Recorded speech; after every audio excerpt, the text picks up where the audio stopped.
পারস্য উপসাগর ও ভারত মহাসাগরের সংযোগস্থল হরমুজ প্রণালী দিয়ে বিশ্বের প্রায় 20% এবং এশিয়ার অপরিশোধিত তেল আমদানির 90% পরিবাহিত হয়। ডোনাল্ড ট্রাম্পের ইরানে হামলার জেরে কৌশলগতভাবে গুরুত্বপূর্ণ এই জলপথটিকে প্রায় 1 মাস ধরে অধিকাংশ জাহাজ চলাচল বন্ধ রয়েছে, ফলে বিশ্বজুড়ে জ্বালানি তেলের দাম লাফিয়ে বাড়ছে। এই সংকটের মুখে আমদানি নির্ভর দেশগুলোতে এখন জ্বালানির মজুত শেষ হওয়ার পথে, যার মধ্যে এশিয়ার দেশ হিসেবে বাংলাদেশ সবার আগে মারাত্মক জ্বালানির শূন্যতার মুখে পড়ার ঝুঁকিতে রয়েছে। যুক্তরাজ্যের সংবাদ মাধ্যম দ্য ইন্ডিপেন্ডেন্টের প্রতিবেদনে এমন তথ্য উঠে এসেছে। 200-র বেশি সার্ভিস ও ফিচারে লেনদেনের সব বিকাশ অ্যাপে সম্ভব। বর্তমানে ঢাকার ব্যস্ত রাস্তাগুলোতে গাড়ির সংখ্যা কমে গেছে। মূলত 28 ফেব্রুয়ারি থেকে শুরু হওয়া ইরান যুক্তরাষ্ট্র যুদ্ধের কারণে গুরুত্বপূর্ণ হরমুজ প্রণালী দিয়ে জাহাজ চলাচল বন্ধ হয়ে যাওয়ায় তেলের সংকট দেখা দিয়েছে। উল্লেখ্য, এশিয়ার দেশগুলো তাদের প্রয়োজনীয় তেলের প্রায় 90%ই হরমুজ প্রণালী দিয়ে আমদানি করে থাকে। জ্বালানি চাহিদা 95% আমদানির উপর নির্ভরশীল হয়। মধ্যপ্রাচ্যের যুদ্ধের প্রভাবে বাংলাদেশ চরম সংকটে পড়েছে। পরিস্থিতি সামাল দিতে সরকার জ্বালানির রেশনিং করেছে, ডিজেল বিক্রিতে বিধিনিষেধ দিয়েছে এবং বিশ্ববিদ্যালয়গুলোতে বাড়তি ছুটি ঘোষণা করেছে। এখনো তেলের জন্য পাম্পে ঘন্টার পর ঘন্টা অপেক্ষা করতে হচ্ছে চালকদের। অনেক পাম্পে তেল ফুরিয়ে যাওয়ায় বাঁশের ব্যারিকেড দিয়ে রাখা হয়েছে।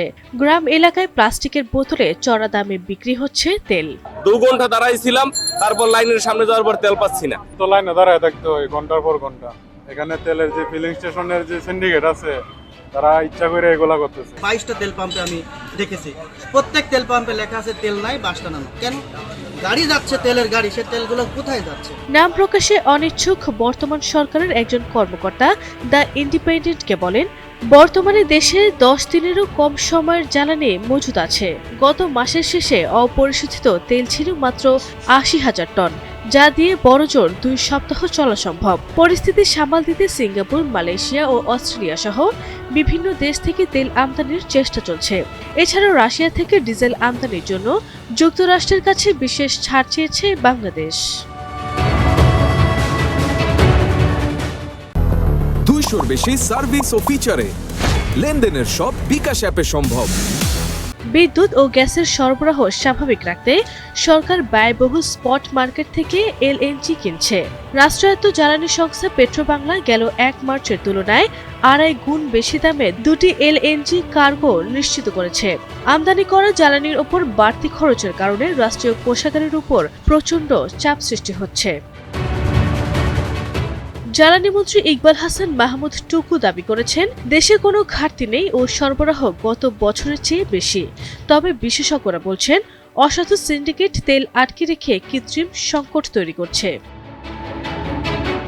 বৈশ্বিক think tank institute for energy economics and financial অ্যানালাইসিসের প্রধান জ্বালানি বিশ্লেষক শরীফুল আলম বলেছেন, আমদানিকৃত জীবাশ্ম জ্বালানির উপর অতিরিক্ত নির্ভরশীল হওয়ার কারণে এশিয়ার দেশগুলোর মধ্যে সবচেয়ে বেশি ক্ষতিগ্রস্ত হতে পারে বাংলাদেশ। আরবি ইসলাম হিমু, এনটিভি অনলাইন।